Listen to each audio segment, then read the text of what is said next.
और जब तक कि मैं युद्ध क्षेत्र में डटे युद्ध के अभिलाषी इन विपक्षी योद्धाओं को भली भांति देख न लूँ, इस युद्ध रूप व्यापार में मुझे किन किन के साथ युद्ध करना योग्य है, तब तक उसे खड़ा रखिए। बुद्धि दुर्योधन का युद्ध में हित चाहने वाले जो ये राज लोग इस लोक सेना में आए हैं, इन युद्ध करने वालों को मैं देखूंगा।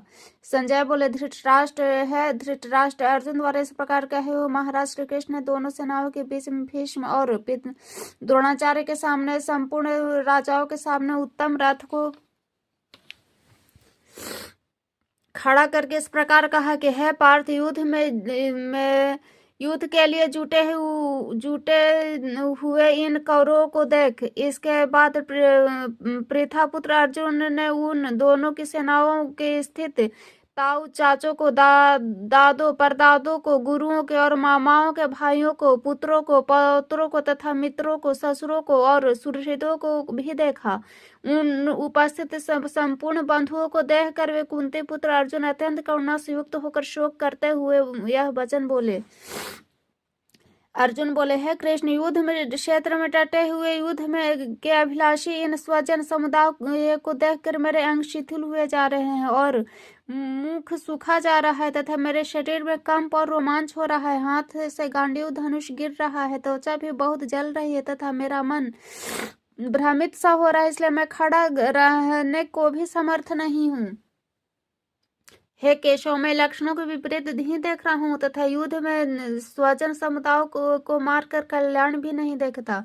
हे कृष्ण, मैं न तो विजय चाहता हूँ न ही राज तथा सुखों को ही।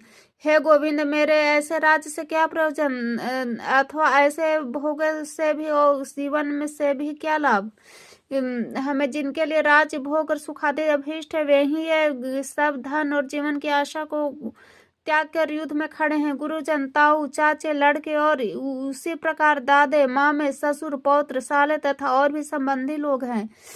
हे मधुसूदन, मुझे मारने पर भी अथवा तीनों लोग के राज्य के लिए भी मैं इन सबको मारना नहीं चाहता, फिर पृथ्वी के लिए तो कहना ही क्या है। हे जनार्दन, धृतराष्ट्र के पुत्रों को मारकर हमें क्या प्रसन्नता होगी, इन अतताइयों को मारकर तो हमें पाप ही लगेगा।